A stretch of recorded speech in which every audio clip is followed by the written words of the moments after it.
17वां अध्याय। मत्ती के सुसमाचार का 17वां अध्याय वास्तव में 16वें अध्याय के 28वें पद से आरंभ होता है।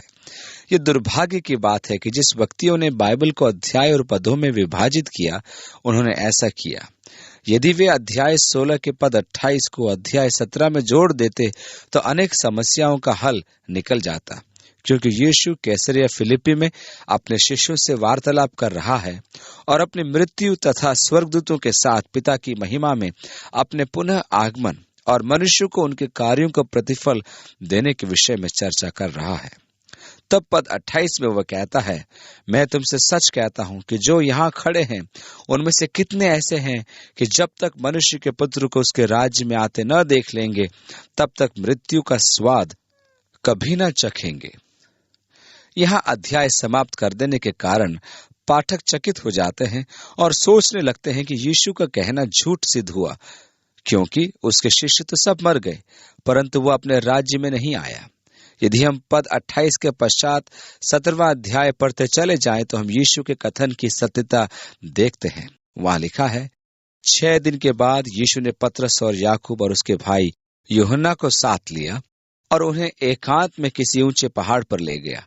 वहां उनके सामने उसका रूपांतर हुआ और उसका मुंह सूर्य के समान चमका और उसके वस्त्र ज्योति के समान उजला हो गया और मूसा और एलिया उसके साथ बातें करते हुए उन्हें दिखाई दिए। यीशु सत्य के विषय में कह ही रहा था कि उसके कुछ शिष्य पतरस, याकूब और यूहन्ना उसे उसके राज्य की महिमा में देखेंगे, इसलिए वह उन्हें उस पर्वत पर ले गया था। इस समय वे कैसरिया फिलिप्पी में थे, जो हरमन पर्वत की तलहटी में था। अतः ये तो स्पष्ट है कि वे हरमन पर्वत पर थे। भविष्य में जब विश्व के मसीही पर्यटकों के लिए जब उस पवित्र देश में पर्यटन स्थल तैयार किए गए, तो यीशु के क्रूसीकरण के लगभग 300 वर्षों पश्चात राजा कॉन्स्टेंटाइन की माता ने बाइबल के वर्णन के अनुसार वहां खड़े होकर अपने आप में भावनाओं का आभास करके निर्धारित किया कि वे घटना के स्थल कहाँ रहे होंगे और वहां आराधनालय बनवाए। यह तो प्रत्यक्ष है कि उसे बाइबल का संपूर्ण ज्ञान नहीं था, और यह भी प्रत्यक्ष है कि उन्हें पर्यटकों के लिए कोई न कोई स्थान निर्धारित करना ही था। इस प्रकार यीशु के रूपांतरण का पर्वत ताबोर पर्वत निर्धारित किया गया था, जो गलील सागर के निकट एक घाटी में है, और वहां एक बड़ा आराधनालय भी बनाया गया। दूसरी ओर कितने पर्यटक हरमन पर्वत पर चढ़ेंगे कि यीशु का रूपांतरण स्थल देखें। जहां यीशु ने रोटी और मछलियों को बढ़ाकर लोगों को खिलाया, वह स्थान था बेतसैदा, परंतु उस समय वहां पहुंचने का मार्ग नहीं था। इसलिए उन्होंने मगदला में आराधनालय स्थापित किया, क्योंकि वहां पर्यटक आसानी से जा सकते थे। पवित्र मकबरे का आराधनालय था क्रूसीकरण का आराधनालय। उन्होंने पुराने यरूशलेम की दीवारों के भीतर बनाया, जबकि बाइबल स्पष्ट कहती है कि वे यीशु को शहर पनाह के बाहर ले गए। यीशु को जहां क्रूस पर चढ़ाया गया था, वहां एक वाटिका थी, और उन्होंने वह स्थान दमिश्क द्वार के भीतर निर्धारित किया हुआ है। पुरातत्व विभाग की खुदाई में प्राचीन दमिश्क द्वार पाया गया, जिससे होकर यीशु गोलगोथा गया था कि उसको क्रूस पर चढ़ाया जाए। यह सोचकर कि पर्यटकों के लिए समस्त पर्यटन स्थल पास पास में हो, उन्होंने वर्तमान स्थल स्थापित किए। इसलिए रूपांतरण का पर्वत ताबोर पर्वत नहीं है। वहां सबसे ऊंचा पर्वत हरमन पर्वत है, जिसकी ऊंचाई 9,800 फुट है। और क्योंकि यीशु कैसरिया फिलिप्पी में था, तो वह क्यों कर 6 दिन यात्रा करके ताबोर पर्वत पर जाता। यदि आप वहां जाएंगे तो वे आपको इन मिथ्या स्थलों का भ्रमण कराकर आपके अंदर भावनाओं को पैदा करने की कोशिश करेंगे। जैतून पर्वत पर स्वर्गारोहण के 3 आराधनालय हैं, और तीनों का यही दावा है कि उनके आराधनालय सही स्थल पर स्थित है। उनमें से एक तो आपको चट्टान पर यीशु के चरण चिन्ह भी दिखा देगा, जो उसने स्वर्गारोहण के समय छोड़े, जबकि पवित्र शास्त्र आपको स्पष्ट बताती है कि यीशु बेथनिया तक गया और वहां से स्वर्ग में आरोहित हुआ। इन तीनों ने संभव है कि सुसमाचार नहीं पढ़ा। यीशु ने कहा था कि कुछ ऐसे हैं जो उसे महिमा में देखेंगे, और इन तीनों शिष्यों ने उसके रूपांतरण और महिमा को देखा कि उसका चेहरा सूर्य की नाई चमक रहा था और उसके वस्त्र उज्जवल थे, तथा मूसा और एलिया उससे बातें कर रहे थे। लूका सुसमाचार से हमें ज्ञात होता है कि वे उससे उसकी मृत्यु के विषय चर्चा कर रहे थे, जो उसे शीघ्र ही यरूशलेम में स्वीकार करनी थी। यीशु से बातें करने के लिए कैसे महान व्यक्ति, मूसा जो व्यवस्था का संस्थापक था और एलिया जो भविष्यद्वक्ताओं का प्रधान था। व्यवस्था में समस्त बलिदान और पर्व लिखे थे। यीशु को उन सब को पूर्ण करना था, क्योंकि वे सब यीशु के कार्यों की प्रतिछाया थे। अतः मूसा को उससे वार्तालाप करते समय अपनी दी हुई व्यवस्था की वास्तविक समझ प्राप्त हो रही थी। एलिया भी उससे उसकी मृत्यु के विषय चर्चा कर रहा था। इस पर पतरस ने यीशु से कहा, हे प्रभु, हमारा यहाँ रहना अच्छा है। यदि तेरी इच्छा हो तो मैं यहाँ 3 मंडप बनाऊं, एक तेरे लिए, एक मूसा के लिए और एक एलिया के लिए। कभी कभी हम कैसी मूर्खता भरी बातें करते हैं, जबकि हमें उस समय अपना मुंह बंद रखना चाहिए। हम सोचते हैं कि हमें कुछ तो बोलना है और केवल बात करने के उद्देश्य से कुछ भी हम बक देते हैं, चाहे उसका अर्थ निकले या ना निकले। तो पतरस ने भी यही किया। आवेग में आकर जब उसे कुछ सूझा नहीं, परंतु स्वभाव के अनुसार उसे कुछ कहना था, इसलिए उसने कहा, हे प्रभु, हमारा यहाँ रहना अच्छा है, तो यहाँ हम 3 मंडप बनाएंगे, एक तेरे लिए, एक मूसा के लिए और एक एलिया के लिए। 5वीं आयत, वो बोल ही रहा था कि एक उजले बादल ने उन्हें छा लिया और उस बादल में से ये शब्द निकला, ये मेरा प्रिय पुत्र है जिससे मैं प्रसन्न हूं, इसकी सुनो। उन्होंने व्यवस्था को कहते सुना था, भविष्यद्वक्ताओं को कहते सुना था, और अब परमेश्वर कहता है, मेरे प्रिय पुत्र की सुनो। इन महत्वपूर्ण शब्दों को हम इब्रानियों के पहले अध्याय में देखते हैं।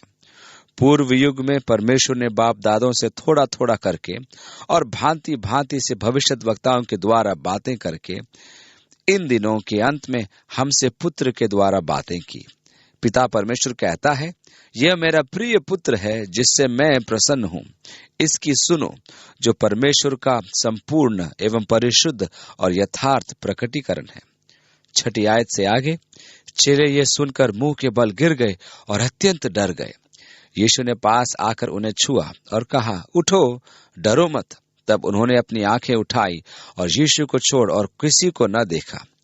जब वे पहाड़ से उतर रहे थे, तब यीशु ने उन्हें यह आज्ञा दी, जब तक मनुष्य का पुत्र मरे हुओं में से न जी उठे, तब तक जो कुछ तुमने देखा है किसी से न कहना। अन्य शब्दों में, चुप रहना जब तक कि मेरा पुनरुत्थान नहीं हो जाता। 10वीं आयत, इस पर उसके चेलों ने उससे पूछा, फिर शास्त्री क्यों कहते हैं कि एलिया का पहले आना अवश्य है? यहाँ एक वैध प्रश्न है, क्योंकि मलाकी की यह भविष्यवाणी थी, देखो, यहोवा के उस बड़े और भयानक दिन के आने से पहले मैं तुम्हारे पास एलिया नबी को भेजूंगा, और वो माता पिता के मन को उनके पुत्रों की ओर और पुत्रों के मन को उनके माता पिता की ओर फेरेगा, और ऐसा न हो कि मैं आकर पृथ्वी को सत्यानाश करूं। भविष्यवाणी के अनुसार प्रभु के आगमन से पूर्व एलिया आएगा और वह उनके मन को अपने पितरों के परमेश्वर और उनके विश्वास की ओर फेरेगा। पतरस ने अभी 6 दिन पूर्व ही कहा था, यीशु मसीहा है। अब प्रश्न यह है कि उसके आगमन से पूर्व एलिया क्यों नहीं आया? पद 11 को ध्यान से देखिए कि यीशु क्या कहता है। उसने उत्तर दिया कि एलिया तो आएगा और सब कुछ सुधारेगा। यीशु ने कहा कि निश्चय ही एलिया आएगा और सब कुछ सुधारेगा। शिष्यों के मन में यह विचार था कि यीशु उसी समय पृथ्वी पर अपना राज्य स्थापित करेगा, इसलिए वे चकित थे और उन्होंने कभी नहीं सोचा था कि स्वर्गारोहण से यीशु के पुनः आगमन तक बहुत लंबा समय होगा। उन्होंने 2000 वर्ष के अंतराल के विषय में सोचा ही नहीं था। अतः वे समझ नहीं पा रहे थे कि एलिया पहले कैसे आएगा, जबकि यीशु भी यही कह रहा था। प्रकाशित वाक्य की पुस्तक में कलीसिया के विषय में चर्चा करने के पश्चात यूहन्ना 11वें अध्याय में कहता है कि उसने 2 गवाहों को देखा जिन्हें परमेश्वर ने 3.5 वर्ष गवाही के लिए दिए। इस समय ये अलौकिक शक्ति का उपयोग करेंगे। वे अपनी गवाही के काल में वर्षा रोक देंगे। वे अपने बैरियों पर अग्नि वर्षा के सामर्थ रखेंगे। एलिया ने इस पृथ्वी पर रहते हुए ये दोनों चमत्कार किए थे। उसने प्रार्थना करके वर्षा रोकी और उस सेना की टुकड़ी पर अग्नि वर्षा की जो उसे बंदी बनाने आई थी। अतः यह स्पष्ट है कि उन दो गवाहों में से एक एलिया होगा जो सब कुछ सुधारेगा, और यह भी स्पष्ट है कि यीशु पहली बार आया था कि हमारे पापों को उठा ले और हमारे स्थान पर अपनी स्वयं की बलि दे। वह फिर से आएगा और तब वह सामर्थ और महिमा में अपना परमेश्वर का राज्य स्थापित करेगा। इस प्रकार दो अग्रदूत हैं, एक है यूहन्ना बपतिस्मा देने वाला। तब यीशु ने कहा, परंतु मैं तुमसे कहता हूं कि एलिया आ चुका है और लोगों ने उसे नहीं पहचाना, परंतु जैसा चाहा वैसा ही उसके साथ किया। इसी रीति से मनुष्य का पुत्र भी उनके हाथ से दुख उठाएगा। तब चेलों ने समझा कि उसने हमसे यूहन्ना बपतिस्मा देने वाले के विषय में कहा है। याजक जकरिया मंदिर में धूप चढ़ा रहा था, क्योंकि उसकी पारी थी। वहां स्वर्गदूत जिब्राइल प्रकट हुआ और वह डर गया। जिब्राइल ने उससे कहा, हे जकरिया, भयभीत न हो, क्योंकि तेरी प्रार्थना सुन ली गई है और तेरी पत्नी इलीशिबा से तेरे लिए एक पुत्र उत्पन्न होगा और तू उसका नाम यूहन्ना रखना। वह एलिया की आत्मा और सामर्थ में होकर उसके आगे आगे चलेगा कि पुत्रों का मन लड़के बालों की ओर फेर दे। यह संदेश जिब्राइल ने जकरिया को दिया, जो यूहन्ना बपतिस्मा देने वाले का पिता था। उसकी पत्नी वयोवृद्ध थी, अतः उसने संदेह प्रकट किया, जिस पर जिब्राइल ने उससे कहा कि बालक के जन्म होने तक वो बोल नहीं पाएगा। लोग आश्चर्य कर रहे थे कि उसे इतना समय मंदिर में कैसे लग रहा है, क्योंकि वे याजक की प्रतीक्षा करते थे कि वह बाहर आकर उन्हें परमेश्वर की आशीष दे। जब वो बाहर आया तो वे चकित हुए कि बोल न पाने के कारण वह उन्हें आशीष न दे पाया। वह अपने अधिवास लौट गए। इसकी पत्नी एलीशिबा के पुत्र उसके बाद में उत्पन्न हुआ। यूहन्ना के प्रचार और सेवकाई ने अनेकों को अपनी ओर आकर्षित किया और लोग गांवों और नगरों से उसके पास बपतिस्मा लेने आए थे।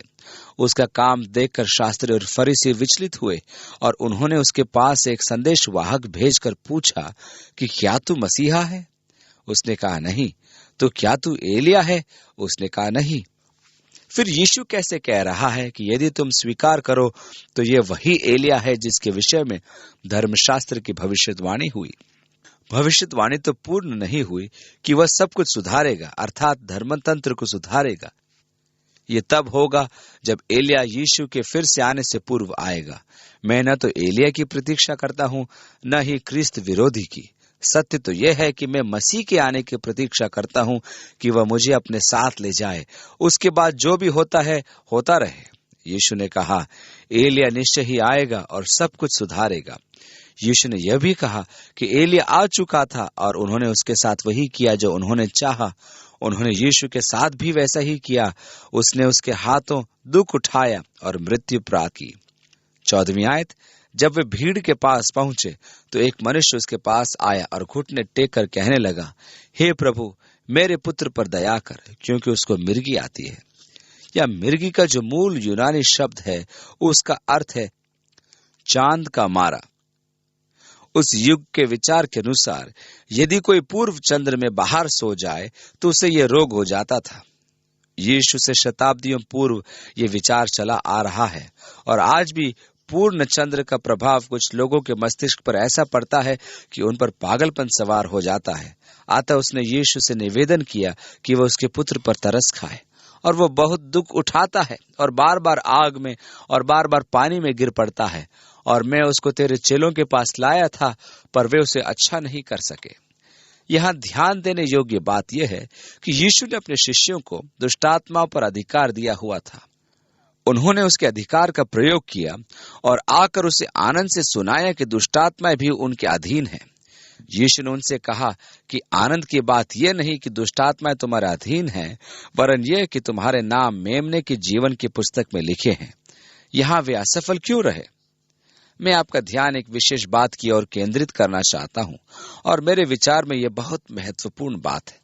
मेरे विचार में शैतान आपके आत्मिक उत्थान के नीचे खड़ा प्रतीक्षा करता है।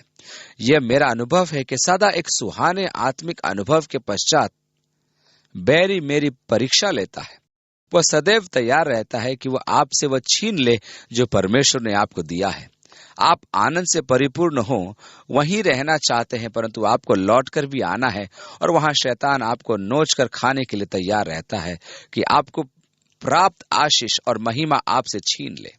अतः हमें सावधान रहना है कि हमारी महान आत्मिक आशीषों के उपरांत भी हम बैरी के प्रहार से सुरक्षित नहीं हैं। वह सदैव तत्पर रहता है कि आपके जीवन में विघ्न डाले, आपका नाश करे। अतः वह पिता यीशु के सामने घुटने टेक कर निवेदन करता है कि वह उसके पुत्र को चंगा करे, जहां उसके शिष्य असफल रहे थे। 17वीं आयत, यीशु ने उत्तर दिया, हे अविश्वासी और हठीले लोगों, मैं कब तक तुम्हारे साथ रहूंगा, कब तक तुम्हारी सहूंगा? उसे यहाँ मेरे पास लाओ। तब यीशु ने दुष्टात्मा को डांटा और वह उसमें से निकल गई और लड़का उसी घड़ी अच्छा हो गया। चेले नहीं कर पाए, परंतु यीशु ने किया। उसने उसे डांटा और दुष्टात्मा तुरंत निकल गया। तब चेलों ने एकांत में यीशु के पास आकर कहा, हम इसे क्यों नहीं निकाल सके? ये एक अच्छा प्रश्न है, क्योंकि उन्हें सामर्थ और अधिकार दिया गया था, परंतु यहाँ वे विफल रहे। उसने उनसे कहा, अपने विश्वास की घटी के कारण, क्योंकि मैं तुमसे सच कहता हूं, यदि तुम्हारा विश्वास राई के दाने के बराबर भी हो, तो इस पहाड़ से कह सकोगे, यहां से सरक कर वहां चला जा, तो वह चला जाएगा, और कोई बात तुम्हारे लिए असंभव न होगी। पर यह जाति बिना प्रार्थना और उपवास के नहीं निकलती। शिष्य सोच रहे थे कि वे इस स्थिति में असमर्थ कैसे रहे। यीशु ने कहा, अपने विश्वास की घटी के कारण। दूसरे सुसमाचार में हम पढ़ते हैं कि जब वे बालक को यीशु के पास ला रहे थे, तब दुष्टात्मा ने उसे भूमि पर गिरा दिया और वह छटपटा रहा था। सब उस ओर दौड़ पड़े कि क्या होगा। संभव है कि दुष्टात्मा ने यही प्रतिक्रिया शिष्यों के साथ की होगी, जिससे वे विस्मित हो यीशु प्रदत्त अधिकार को भूल गए होंगे। हम भी अनेक बार जब शैतान के सामर्थ और कामों को देखते हैं, तो हमारे मन में अविश्वास उत्पन्न होने लगता है। हम किसी के जीवन को नाश करते शैतान की शक्ति से विस्मित हो जाते हैं और हम भूल जाते हैं कि परमेश्वर ने हमें उससे भी बढ़कर बहुत बड़ी सामर्थ हमको प्रदान करी है। आज 20वीं शताब्दी में भी दुष्टात्माओं की अनेक घटनाएं हैं और आप आपकी सेवकाई के दौरान इनसे परिचित होंगे और शायद आपने इन्हें कई बार निकाला भी होगा। जब आप इस प्रकार के शैतानी क्रियाकलाप देखते हैं, तो आप शैतानी शक्ति द्वारा सम्मोहित कई बार हो जाते हैं और आपका विश्वास गिरने लगता है। परंतु परमेश्वर का धन्यवाद हो जो हम में रहता है, और जो हम में रहता है वो उससे बढ़कर है जो संसार में है, और उसने हमें इन पर अधिकार दिया है। परमेश्वर की संतान होने के कारण हमें न तो उनसे भयभीत होना है और न ही विस्मित होना है। हमें मसीह यीशु के द्वारा उन पर अधिकार और सामर्थ्य प्राप्त है। इसलिए यीशु ने कहा कि विश्वास की घटी के कारण तुम ऐसा नहीं कर पाए। यदि तुम्हारे अंदर राई के दाने के बराबर भी विश्वास हो, तो तुम पर्वत को भी हटा सकते हो। परंतु उसने यह भी कहा कि ऐसी दुष्टात्मा उपवास और प्रार्थना द्वारा ही निकाली जाती है। संभव है कि यह दुष्टात्मा उच्च श्रेणी की थी, क्योंकि उनकी भी श्रेणियां होती हैं। जब वे गलील में थे, तो यीशु ने उनसे कहा, मनुष्य का पुत्र मनुष्य के हाथों में पकड़वाया जाएगा और वे उसे मार डालेंगे और वह तीसरे दिन जी उठेगा। इस पर वे बहुत उदास हुए। यीशु ने उन्हें अनेक बार यह कहा था। अब वह अपने क्रूस के मार्ग पर है। यह उसके अंतिम दिन है। वह अभी गलील में है और शीघ्र ही वह यरूशलेम प्रस्थान करेगा। वह उन्हें बार बार चिता रहा है कि वह मारा जाएगा, वह पकड़वाया जाएगा, परंतु वह 3 दिन पश्चात जी उठेगा। वे उनकी मृत्यु के बारे में सुनकर ऐसे शोकित हुए थे कि उसकी पुनरुत्थान की भविष्यवाणी पर उन्होंने ध्यान ही नहीं किया। जब फिर वो जी उठा, तब उन्हें ध्यान आया कि उसने ये पहले ही कहा था। यह एक विचित्र बात है कि हम प्राय दुख के समाचार को सुनकर उससे आगे की बात भूल जाते हैं। वह हमारे मस्तिष्क में नहीं उभरती। इसी प्रकार शिष्य भी उसकी मृत्यु के बारे में सुनकर विस्मित हो जाते हैं, और यदि ऐसा हुआ तो हमें राज्य कैसे प्राप्त होगा, उन्होंने सोचा होगा। और इस कारण उन्होंने उसके पुनरुत्थान की भविष्यवाणी की अवहेलना की। यही कारण था कि तीसरे दिन वे उसके पुनरुत्थान की प्रतीक्षा में नहीं थे।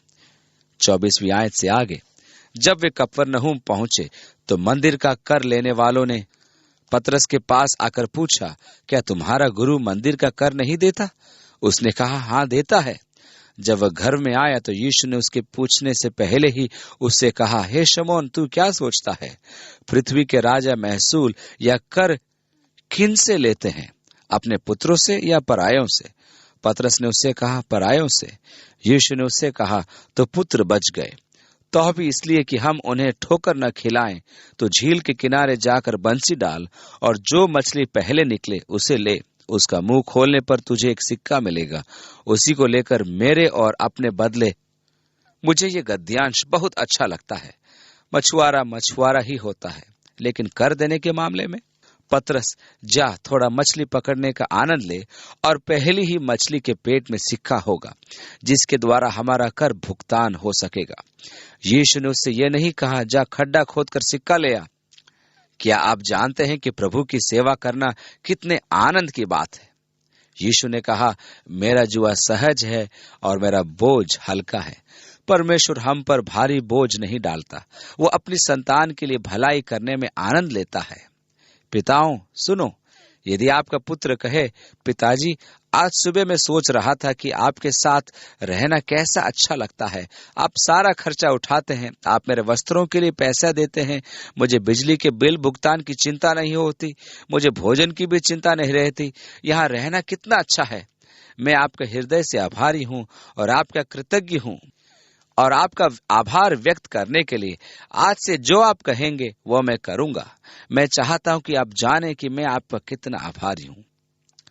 आप में से कौन ऐसा पिता होगा जो अपने पुत्र की ये बातें सुनकर सबसे पहले तो बेहोश न हो जाए, और जब आपके मुख पर जल छिड़क कर आपको होश आए तो आप ऐसे पुत्र से क्या कहेंगे जिसने आपकी सराहना में अपने आप को पूर्ण रूप से आपको सौंप दिया? क्या आप उसे कूड़े उठाने का काम देंगे? यदि आपका स्वभाव मेरा जैसा है तो निश्चय ही मैं अपने पुत्र में ऐसा आचरण देखना चाहता हूँ। मैं उसके लिए ऐसे दिन को एक महान दिन बताना चाहता हूँ। मैं उससे प्रेम रखता हूँ, चाहे वो ऐसी सराहना करे या ना करे। सत्य तो यह है कि यदि वो थोड़ी भी सराहना प्रदर्शित करे तो मैं उसके लिए सर्वोत्तम भलाई ही करूंगा। मैं तो कहूंगा कि सब छोड़ो और समुद्र के किनारे चलो और कुछ समय हम यूं ही व्यतीत करके आते हैं। हमारा स्वर्गीय पिता भी ऐसा ही है। जब आप उसके निकट आकर सराहना प्रदर्शित करते हैं, हे प्रभु हम तेरी संतान हैं, मैं इसका बहुत आभारी हूँ, तूने मेरी कैसी सुधि ली, मैं आभारी हूँ और कृतज्ञ हूँ, मुझे कोई चिंता नहीं क्योंकि तू मेरा ध्यान रखता है। मैं संपूर्ण रूप से आपके पीछे चलने को तैयार हूँ। पिता, जो कुछ तू चाहता है तू मुझसे कर और मुझसे कह और मैं उसको मानूंगा। जब परमेश्वर उसकी ये बात सुनता है तो उसका दिल गदगद हो जाता है। वो आपको वह सब करने की अनुमति देगा जिसमें आप प्रसन्न रहें। वो अपनी संतान को भली वस्तुएं प्रदान करने में प्रसन्न होता है।